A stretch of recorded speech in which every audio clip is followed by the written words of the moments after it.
Sans plus tarder, on va parler du CAC 40 et de la paire euro-dollar avec Xavier Fesneau, qui est associé chez Interactive Trading. Bonjour Xavier. Bonjour Géraldine.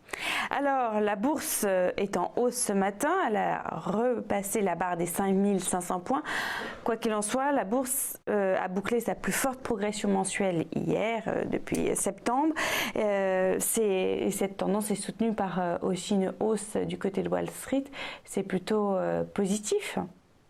Oui, effectivement, on a eu beaucoup de mouvements de volatilité tout au long de cette semaine. Alors, c'était relativement prévisible puisqu'on a eu, je pense, la plus grosse semaine en termes de publication de données macroéconomiques. Donc, effectivement, c'est sujet généralement à beaucoup de mouvements de volatilité. Après, comme vous venez de le dire, effectivement, nous avions eu une petite, alors pas frayeur, mais disons qu'on avait eu un mouvement quand même bien baissier en milieu de semaine, en prévision peut-être de ce qu'allait annoncer Janet Yellen vis-à-vis de sa politique monétaire.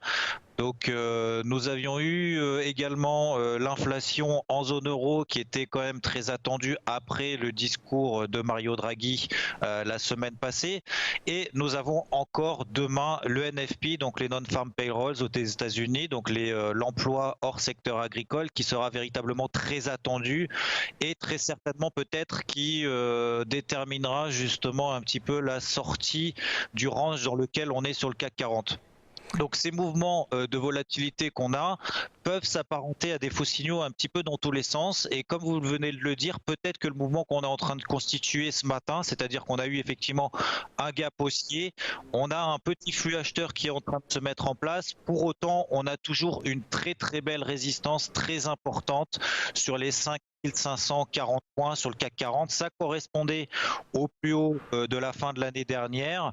Ça correspond également à une zone de résistance qui a été testée à de très très nombreuses reprises depuis d'ailleurs le début de cette année.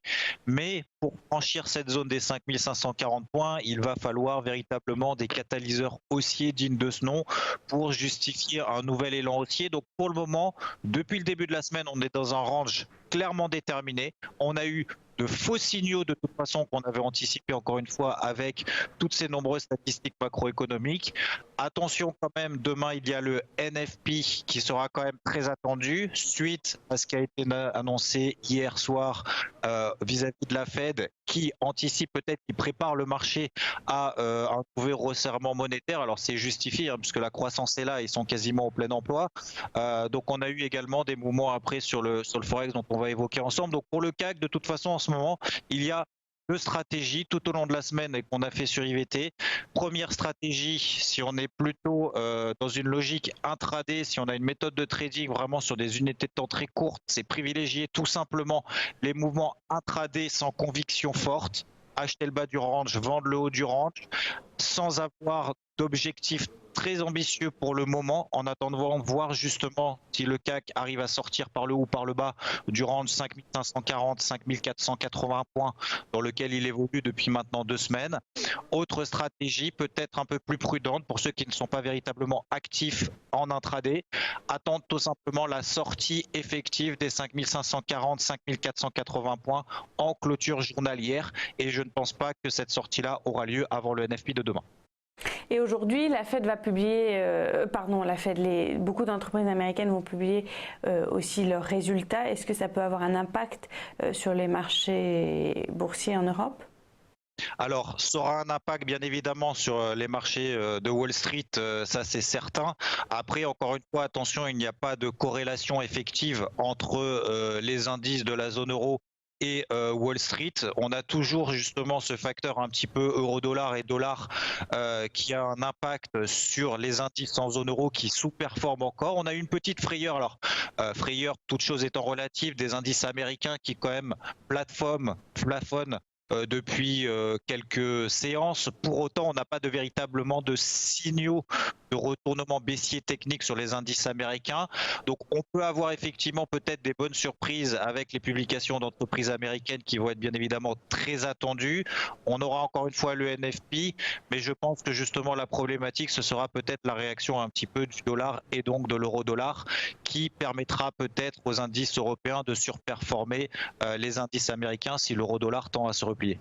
Mais justement, l'euro ce matin est à 1,2411, toujours assez fort. fort. Et ça indique quels signaux sur les marchés? Alors pour le moment, l'euro-dollar est toujours dans cette dynamique puissamment haussière depuis le 1er janvier, si je puis dire, 2017. Donc il est passé de 1,04 à 1,25. On arrive par contre sur l'euro-dollar. Alors on évoque très souvent une corrélation inverse entre l'euro-dollar et les indices en zone euro. Moi je n'en vois d'un point de vue purement technique et sur des données, je dirais moyen-long terme, absolument aucune relation entre l'évolution de l'euro-dollar et les indices en zone euro. Mais en tout cas, l'euro-dollar arrive sur une zone de résistance très très importante sur 1,25. Je vous rappelle que 1,04, il y en a beaucoup qui visaient la parité d'un euro pour un dollar. À 1,25 maintenant, je pense qu'il y en a beaucoup qui visent peut-être 1,30 voire 1,35, mais moi je reste quand même relativement prudent puisque d'un point de vue purement technique sur l'euro-dollar, donc cette résistance, ça correspond tout simplement à une oblique baissière qui intervient depuis 2008 et à de très nombreuses reprises on a échoué à franchir cette oblique baissière qui pourrait une nouvelle fois dans les prochaines séances peut-être ou dans les prochaines semaines faire encore justement jouer son rôle de résistance. Et d'autre part, on voit justement une zone horizontale sur les 1,2450 qui correspond à un précédent support qui avait été testé depuis 2007. En 2007, 2008, 2010 et 2012, ce support avait joué son rôle. Donc peut-être que cette fois-ci, il va jouer son rôle de résistance. Donc on arrive pour moi clairement sur la zone des 1,25. On n'est absolument plus dans une zone d'achat sur l'euro-dollar.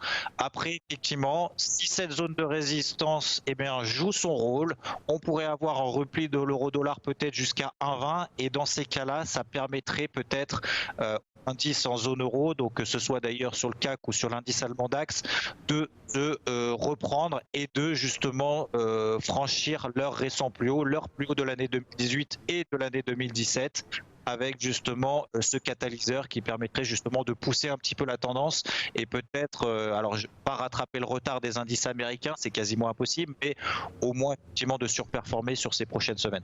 Et c'est dangereux si ça passe la barre des 1,25 ou encore il y a encore un peu de marge, 1,30 voire même 1,40 pour l'euro? Alors 1,40, je pense pas que Mario Draghi et la Banque Centrale Européenne laisseraient l'euro-dollar s'enflammer à 1,40, même si la semaine dernière il a estimé que cette progression de l'euro-dollar était justifiée par une reprise de la croissance en zone euro très importante et justement notamment des perspectives inflationnistes.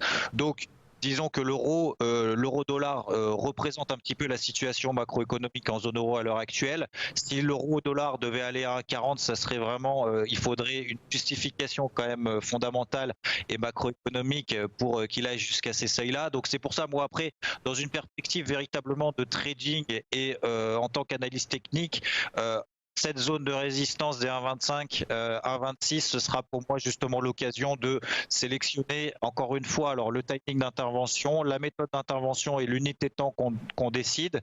Mais cette zone des 1,25, 1,26, très concrètement, je ne cherche que des positions short pour le moment. Alors encore une fois, pas n'importe comment, et pas prendre une position, un short, 1,25, tout simplement en ayant une conviction forte que l'euro-dollar va rentrer dans une phase de correction parce qu'il est monté trop vite, absolument pas. Mais encore une fois, là on arrive un petit peu dans une zone peut-être indécise, et ça se traduit également d'ailleurs sur le dollar américain. Si on regarde un petit peu le dollar index, on arrive sur le dollar index également sur une zone support mensuelle, les plus bas depuis 2015. Donc là également, on arrive sur une zone support qui peut-être pourrait permettre au dollar de monter et donc à l'euro-dollar de baisser, et peut-être également voilà, profiter aux indices européens, peut-être encore une fois pas forcément rattraper le retard qu'ils ont par rapport aux indices américains, mais en tout cas ça permettrait de catalyser peut-être un nouveau élan haussier. Merci Xavier pour toute cette analyse technique. Xavier Fesneau, associé chez Interactive Trading.